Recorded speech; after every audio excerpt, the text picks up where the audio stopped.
Welcome Capricorn. आज के video में आपका बहुत बहुत स्वागत है। मैं आशा करती हूँ आप सब बहुत अच्छा कर रहे होंगे। तो आज का जो वीडियो है वो 31 मार्च से लेके 6 अप्रैल के बीच में है। आज हम देखेंगे इस वीक में आप लोग क्या एक्सपेक्ट कर सकते हैं। तो 2 कार्ड्स मैं लूँगी प्रेडिक्शंस के लिए और 1 कार्ड मैं लूँगी गाइडेंस के लिए या मैं वर्ड भूल रही हूँ, वो गाइडेंस के लिए, एडवाइस के लिए। तो रीडिंग को स्टार्ट करने से पहले मैं बोलना चाहूँगी कि ये एक जनरल रीडिंग है, इसलिए प्लीज़ उन्हीं मैसेजेस को लीजिएगा जो आपसे रेजोनेट करते हैं। एंड सेकेंडली, अगर आपका सन साइन, मून साइन या राइजिंग साइन कैप्रिकॉर्न है तो आप इस रीडिंग को देख सकते हैं। अब हम बिना किसी देरी के स्टार्ट करते हैं कि आप लोगों के लिए क्या है इस वीक में। कैप्रिकॉर्न के लिए क्या प्रेडिक्शंस हैं 31 मार्च से लेके 6 अप्रैल के बीच में। लवर्स, 31 मार्च से 6 अप्रैल कैप्रिकॉर्न। पेज ऑफ सॉर्ड्स का कार्ड गिरा है अपने आप। टॉप ऑफ द डेक है 4 ऑफ कप्स। उसके अलावा देखते हैं आप लोगों के लिए क्या एडवाइस है कैप्रिकॉर्न। क्या एडवाइस है कैप्रिकॉर्न के लिए। 5 ऑफ पेंटिकल्स। जैसे 5 ऑफ पेंटिकल्स टिपिकली एक एडवाइस कार्ड नहीं है। टॉप ऑफ द डेक है एस ऑफ पेंटिकल्स, बट हम इसको वो करेंगे, इंटरप्रेट करेंगे इसे। सबसे पहले आप लोगों के लिए लवर्स का कार्ड है, उसके बाद आपके लिए पेज ऑफ सॉर्ड्स का कार्ड है। तो मैं ये बोलना चाहूँगी इस टाइम पे आप लोग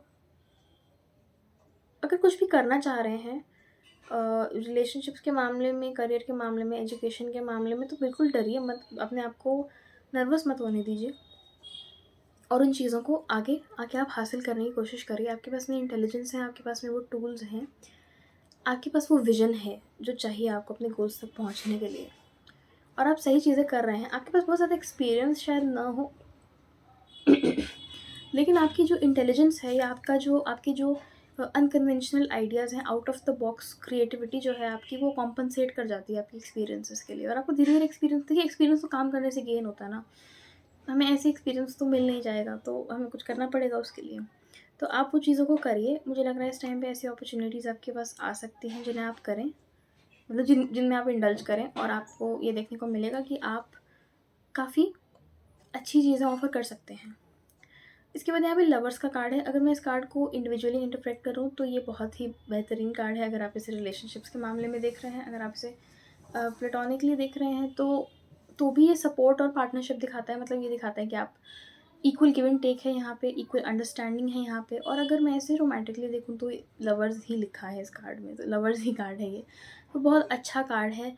काफ़ी लोगों के लिए ये हो सकता है कि अगर आप किसी रिलेशनशिप में हैं तो यहाँ पे बहुत अच्छी अंडरस्टैंडिंग मुझे दिख रही है, स्पेशली अगर यहाँ पे 2 लोग ऐसे हैं जिनकी पर्सनालिटीज़ डिफरेंट हैं, क्योंकि ब्यूटी एंड द बीस्ट है इसका डिपिक्शन है इसके ऊपर। तो स्पेशली अगर आपकी पर्सनालिटीज़ डिफरेंट है तो आप एक दूसरे को समझ रहे हैं, एक दूसरे के लिए एफर्ट्स ले रहे हैं और एक दूसरे को एम्ब्रेस कर रहे हैं बेसिकली। आपके डिफरेंसेस से ज़्यादा फ़र्क नहीं पड़ रहा है सिचुएशन के अंदर। और अगर आप किसी रिलेशनशिप में नहीं हैं तो हो सकता है ऐसे व्यक्ति आपकी लाइफ में आएँ, या फिर आपके आसपास के लोग आपको इस तरीके से ट्रीट करें अगर आप इसे रोमांटिकली नहीं देख रहे हैं तो। बट यहाँ पे मुझे हार्मनी दिख रही है, मुझे यहाँ पे लोगों का सपोर्ट दिख रहा है आपकी तरफ, या किसी एक व्यक्ति का भी ये सपोर्ट हो सकता है। आपसे जो भी रेजोनेट करे आप उसी को लीजिएगा।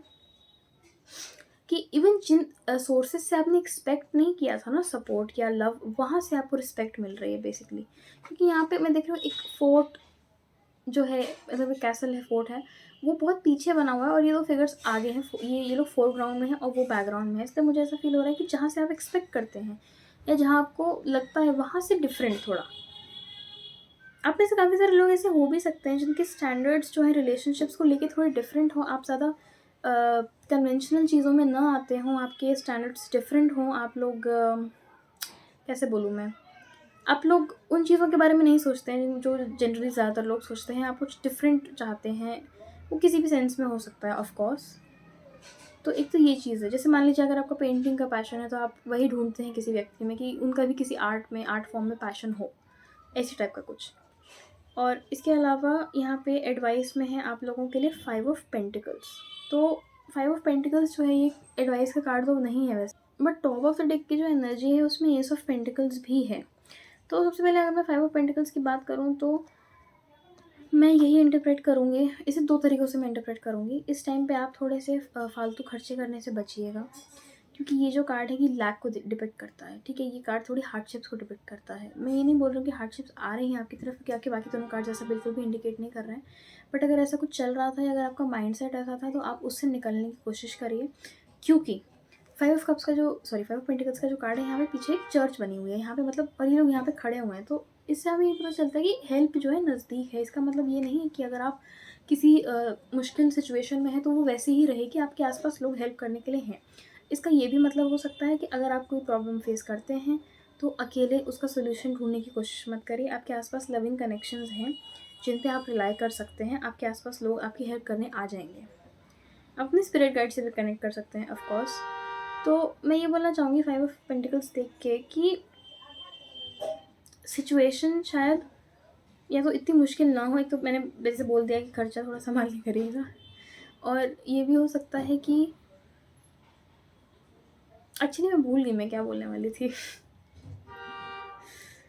बट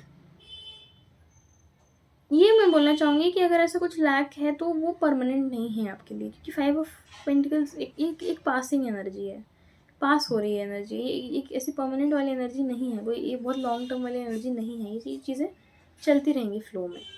इसके अलावा यहाँ पे एस ऑफ पेंटिकल्स था टॉप ऑफ द डेक, तो आई थिंक कोई ऐसी अपॉर्चुनिटी आप लोगों के लिए आ सकती, तो ये हो सकता है कि आप लोगों के लिए कोई नई अपॉर्चुनिटी आए, या अगर आप लोगों के दिमाग में कोई, हाँ ये भी हो सकता है कि आप लोगों के दिमाग में कोई अपॉर्चुनिटी है ना इस टाइम पे जिसको आप लग रहा है कि ये मैं यूटिलाइज़ कर सकती हूँ, मैं कर सकता हूँ।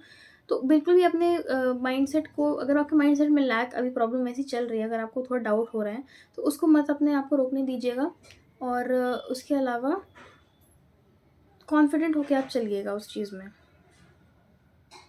तो ये थे आप लोगों के लिए messages. I hope this reading resonated with you. Thank you so much for watching. I will see you next week.